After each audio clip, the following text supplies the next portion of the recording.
We stand, we rise, we care our lives. We stand, we rise, we care our lives. We stand, we rise, we care our lives. Rocks that work on the rock of Christ, and we're really grateful to be here. My name is Jim Hale, and I'm a pastor at Spirit of Life Christian Fellowship in Grand Junction. But I wasn't always a pastor. I was a mountain guide before that. I actually got most of my pastoral training actually on the high mountains of the world. And so we're going to be sharing with you an account of one of the things that God did to really change my mind from exploring the high mountains of the world and living there, which was really my God for quite a while in my life, to a place where now I'm a pastor instead of a mountain guide. And so Ketrich, if you want to go ahead and put that up there, we'll go ahead and get going on showing a little bit of this. Mount McKinley in Alaska, also known as Denali, is one of the largest mountains in the world from base to summit. It's almost 20,000 vertical feet. Actually, it is 20,000 vertical feet from 60 miles away to the summit itself. It's something that people very commonly are climbing. This is the upper 9,000 feet of the mountain from about 11,000 feet up to the summit of 20,320 feet here. And we're going to be showing you just a little bit of climbing clips here from climbing up on the ridge here of the West Buttress up to Denali Pass. And I'm going to tell you a little bit of the story of involving all this. Starting at the base of the fixed lines. Here, a rope that's set as a safety.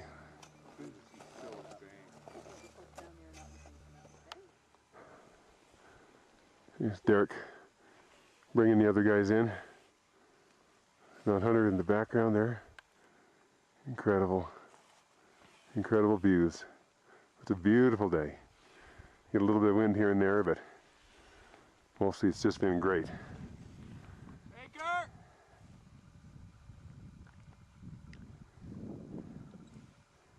Climbing!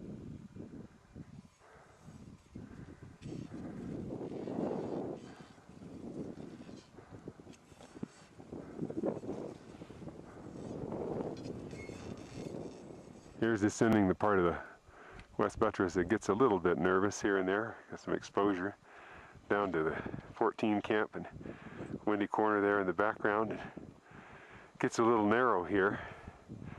Here and there you can see Steve out there on the point. It's a great day compared to yesterday.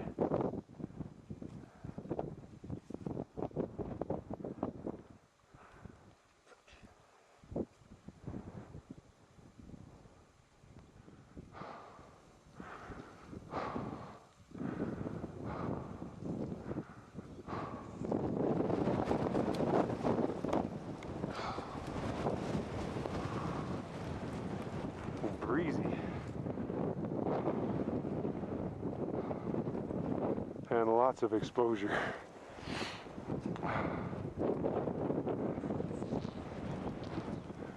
Little panorama shot from about 17,200 feet. See the camp over there, and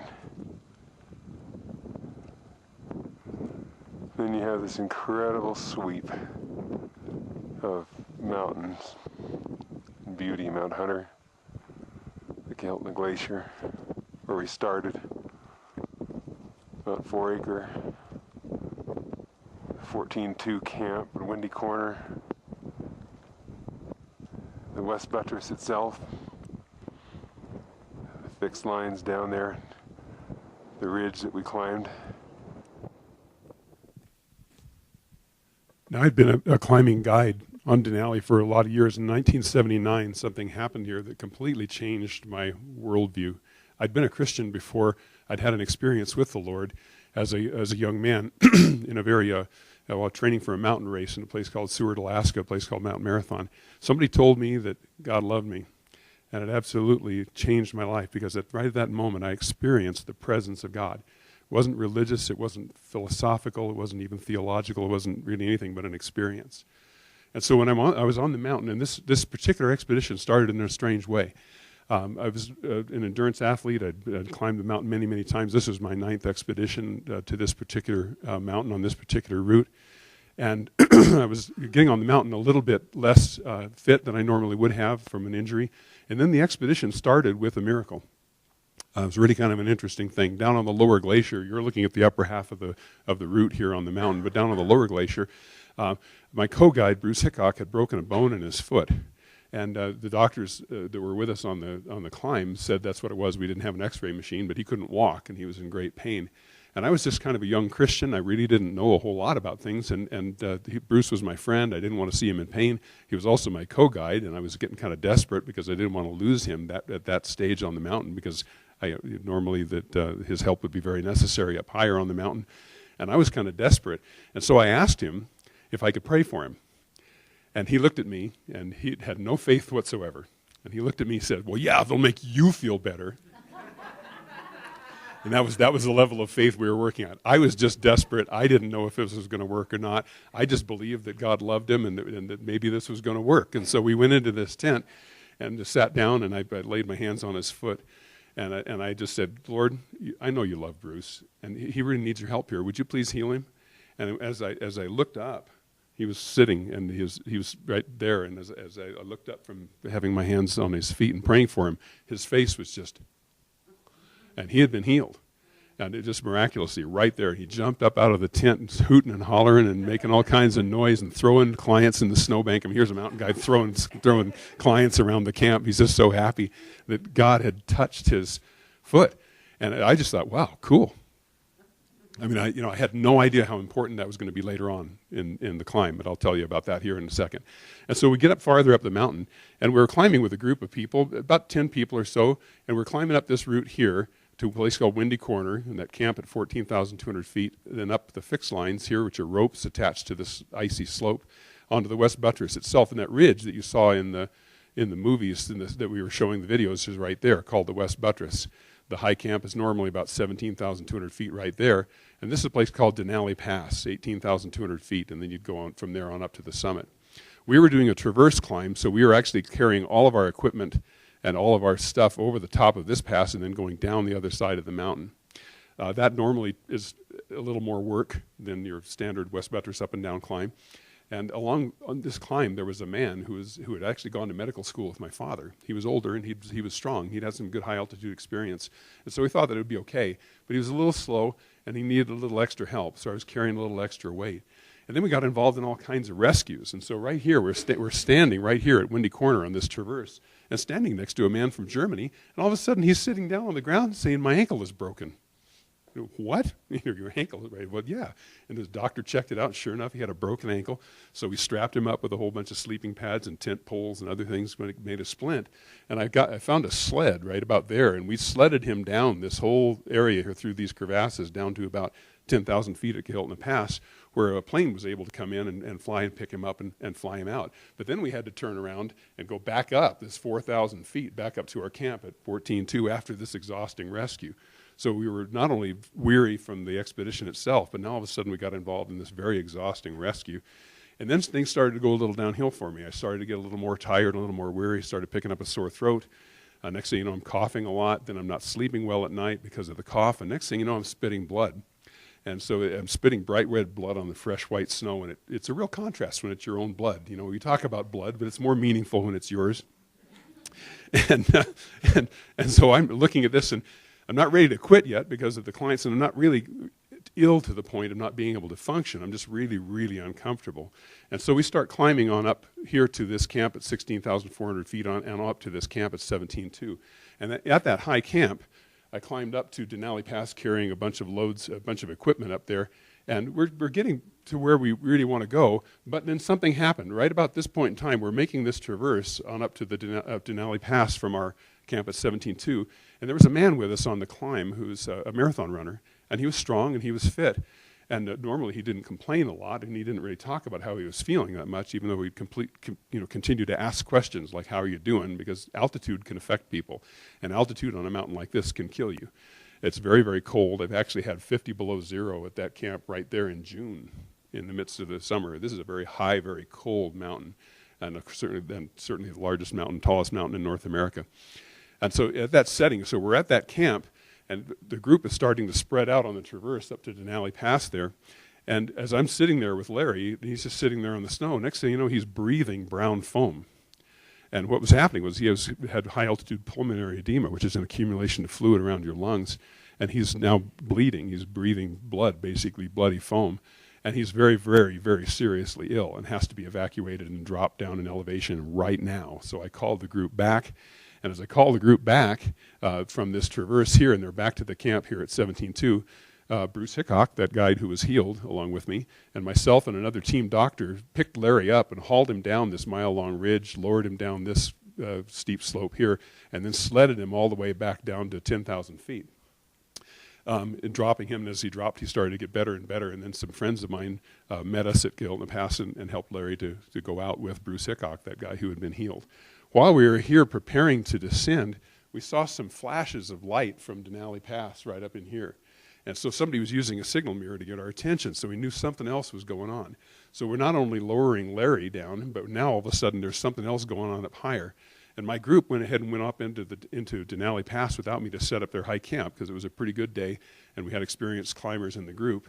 And so they went on up there, and they walked right into another rescue. There was a German group of guys that had fallen off this steep slope right above the pass here, and in the midst of all this, they were being rescued as well. So Bruce and I and the team doctor lowered this guy all the way down, this basically 7,000 vertical feet here, from 17 down to 10. And then we had to turn around and go back, no rest, very little food, and trying to get back up this 7,000 vertical feet of climbing. Well, along the way, I'm getting very, very tired. I'm getting exhausted. I'm still spitting blood. I'm running to the end of myself. I'd been an endurance athlete my whole life. High altitude climbing was my business. That's what I did, and I was out doing that in Nepal and Alaska year round. And I had never run to the end of myself. And all of a sudden, I'm getting really, really tired. Even clear down here, I remember really plainly just being exhausted at 1 foot in front of the other, and 1 foot in front of the other. And on top of that, it was really, really warm at the time in the sun. It's just getting exhausted. And so you're counting steps. You count 100 steps, and then you stop, and you breathe for a while, and then you do it again, and you do it again, and you do it again, trying to get back up to 18,200 feet. Actually, we actually had 8,000 vertical feet that we needed to climb to get back to our group on that day. That's a lot of climbing. So we get to this point right here at 16,400 feet, just a narrow little ledge on this ridge.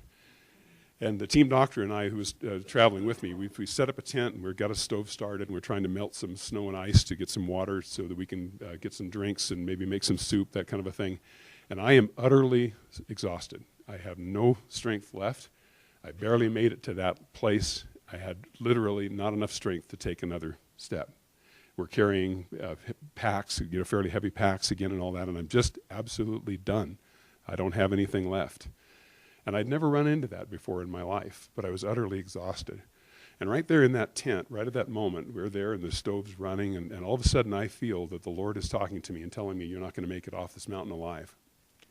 And I was just emotionally overwhelmed with the reality of that. And I started to tear up, and I just can't fathom what's going on. And I tell the guy, Dr. Holling said, I said, I'll be right back. And I stumble out of the tent, and I'm just standing on this little platform here at 16.4, and I'm trying to fathom what I just have felt and what I'm just feel like I'm hearing from the Lord. And now I felt like he was asking me to go up to where my clients were and die. That's what I felt. I didn't realize he was doing something spiritual in my life at the time. So I just felt like it was going to be a death sentence.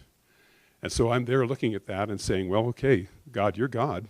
My clients are up there. You know what's right for me. So, okay, I'll do whatever you want me to do. And so I said my goodbyes to my wife, who was in Anchorage at the time, and that was kind of an emotional moment, and just saying, well, okay, here we go. And as soon as I made the decision to surrender and to trust the Lord, something supernatural happened. The grace of God started to carry me in a way I had never, ever experienced before. And what was impossible to me became possible with God. And so suddenly I was not tired. I was still spitting blood. I was still fighting that upper respiratory illness, whatever that was. But I had no weariness. I wasn't worried. There was only this mild curiosity as to how was it I was going to die here. Was it going to be because of a high-altitude storm? Was it going to be the sickness? Was it going to be a fall? Was it going to be a crevasse? Was it going to be the storm? I don't know what it was going to be.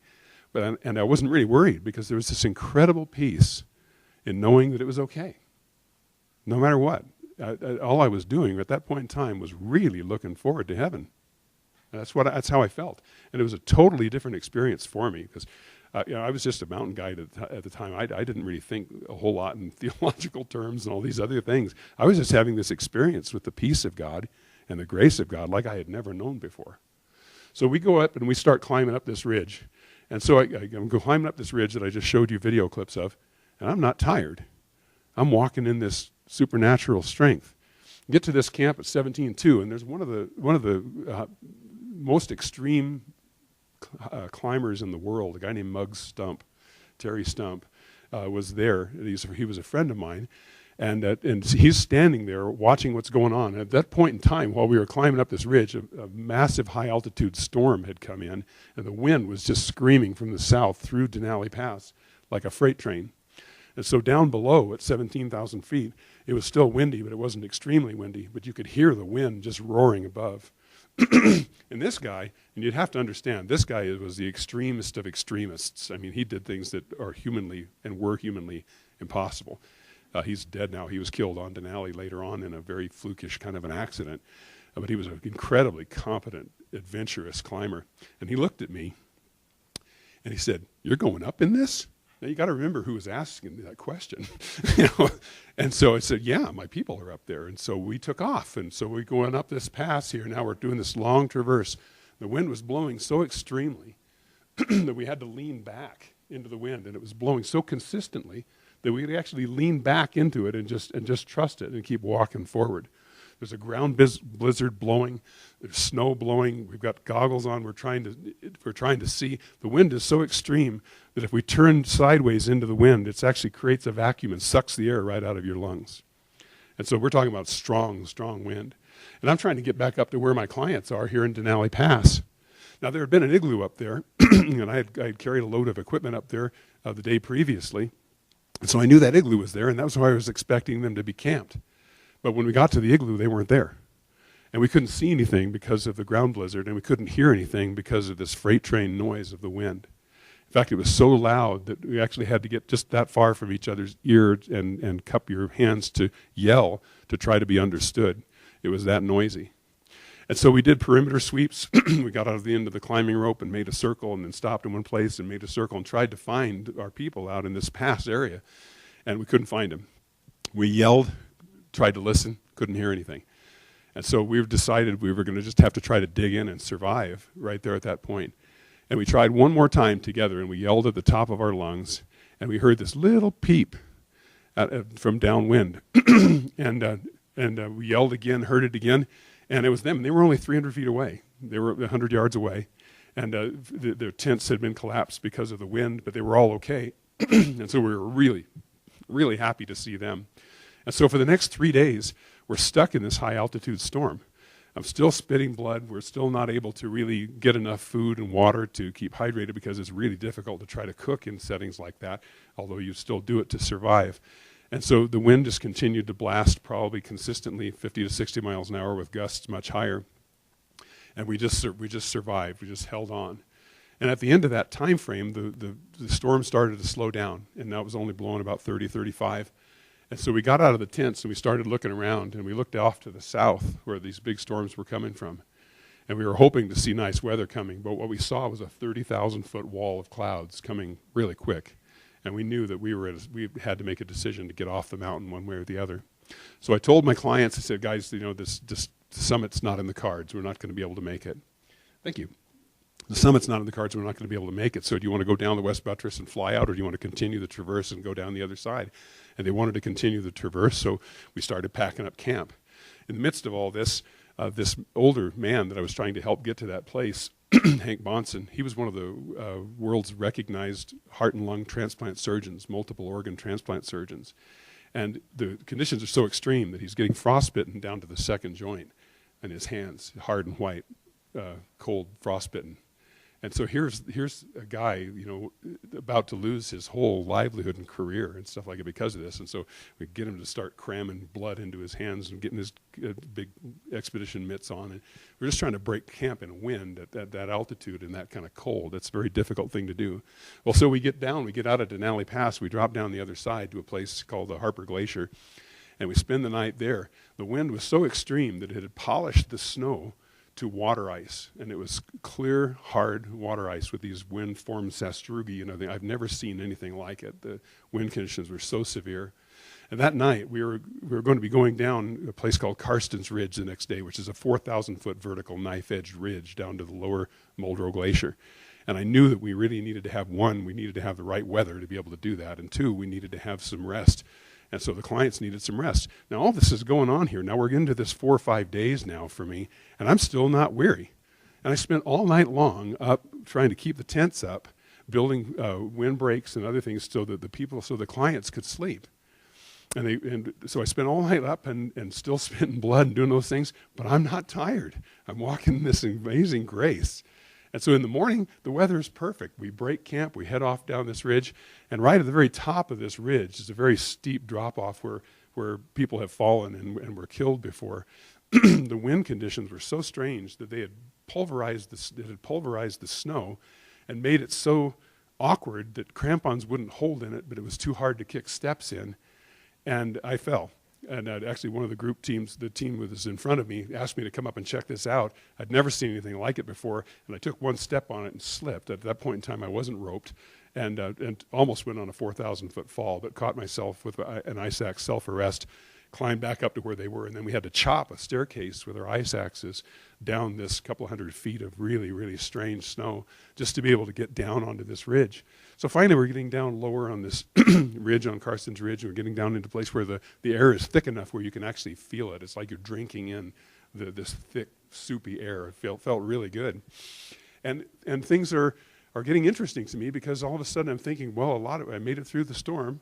Yeah, I'm still sick, but I feel really good. Now, Denali still has a lot of ways to kill you. There was 20 miles of very difficult, heavily crevassed glacier, including water-filled crevasses and other things that if you fall into something like that, it's not a good thing. There are grizzly bears out there. There was a mile-wide river called the McKinley River that came right off a glacier, so it was ice water, and that we needed to cross to be able to get to the end of our trip. So there were a lot of things that could still go wrong. And so, but I'm starting to get a little hope that maybe I'm going to live. And so we just keep going on. We make it down the Muldrow Glacier. We go through this area called the Hill of Cracks, and we finally get off the glacier, and now we're on to barren ground. So we're off onto the tundra, and the animals are out there, and running water is out there, and it's warm, and the air is so thick, it's like soup, and it's just starting to feel really good. I'm still spitting blood, but feeling good, doing fine, walking in the grace of God. And so we walked this 20-some miles on out to a place called Wonder Lake, and on the way, I get to this place where a friend of mine, Vern Tejas, a co-guide, shows up to help us. And the emotional aspects of all this were so amazing to me that when he showed up, I just came uncorked.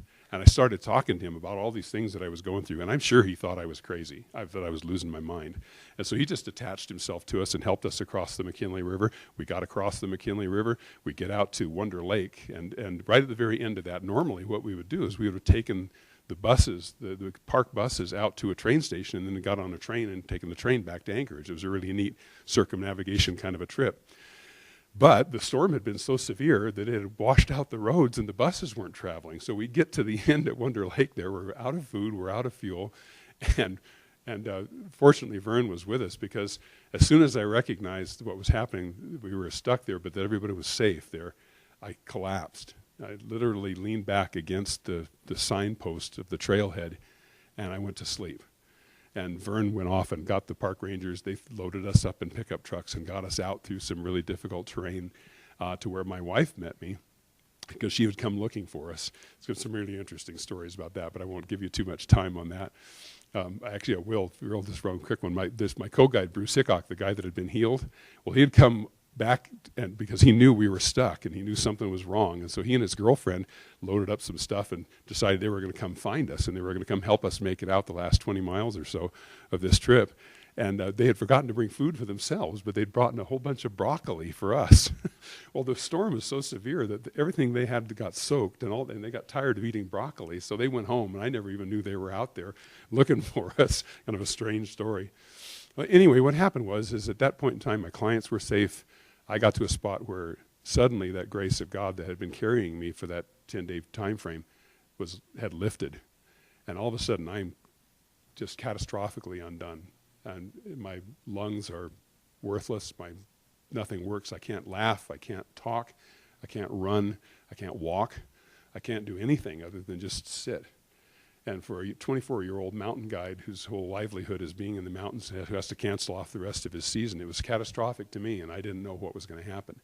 All I knew is that I had experienced something about God that I had never run into before, and my whole life had been changed. My whole worldview had been changed. The grace of God was now so powerful and alive and real to me in a way that had never been there before, that was the only thing that occupied my thinking, was just what in the world happened.